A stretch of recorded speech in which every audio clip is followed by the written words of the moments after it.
So சனி பகவான் நிச்சயமா பாரபட்சமே இல்லாம தன்னுடைய வேலையை செய்வார். அப்படின்னா இதுக்கெல்லாம் பரிகாரம் என்ன? சனி பகவானுடைய மனசை இறங்க வைக்கிறது எப்படி? அவர் நமக்கு கருணை காட்டுறது எப்படி? பெரிய அளவில் சனி பகவானால ஏற்படக்கூடிய தாக்கத்தை குறைக்கிறது எப்படி? இதை தான் நம்ம கற்றுக்கணும்.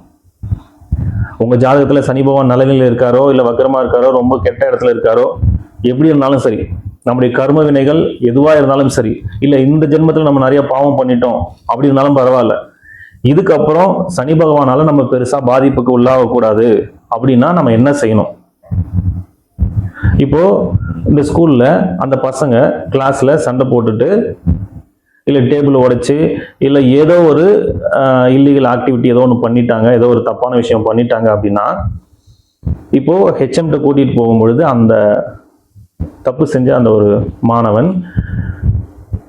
ஐயா நான் தெரியாம பண்ணிட்டேன், நான் பண்ணது தப்பு தான், இனிமே நான் பண்ண மாட்டேன், எனக்கு ஒரு வாய்ப்பு கொடுங்க அப்படின்னு அந்த ஹெச்எம்கிட்ட கேட்டா அவருடைய மனம் என்னவா இருக்கும்?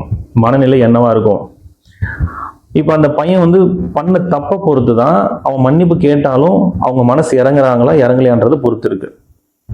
ஆனா எவ்வளவு பெரிய தப்பு பண்ணியிருந்தாலும் நம்ம பண்ணது தப்பு தான் உணர்ந்து நம்ம திருந்தணும் அப்படின்னு நினைச்சிட்டா, மன்னிப்பு கேட்டா நிச்சயமா அந்த ஆசிரியருக்கு மனம் இறங்கும்.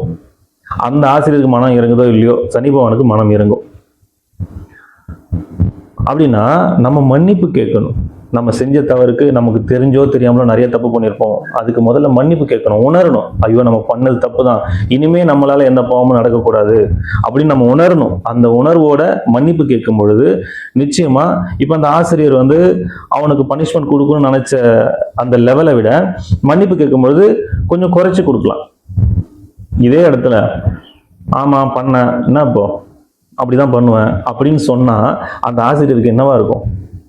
அவர் இவ்வளவு பனிஷ்மெண்ட் கொடுக்கணும்னு நினைச்சிருந்தாருன்னா இவர் பேசுற பேச்சுல இவ்வளவு கொடுப்பாரு. அது மாதிரி தான். அப்போ நம்ம சரணடையணும். ஆமா நான் பண்ணது தப்பு தான், என்னை மன்னிச்சிருங்க, இனிமே நான் பண்ண மாட்டேன் அப்படின்னு நம்ம உணர்வோட சொல்லணும். நம்ம உணர்வு வரணும். அந்த உணர்வு வந்துச்சுனாலே சனி பகவான் நமக்கு கொடுக்குற தண்டனையை பாதியா குறைச்சிருவார்.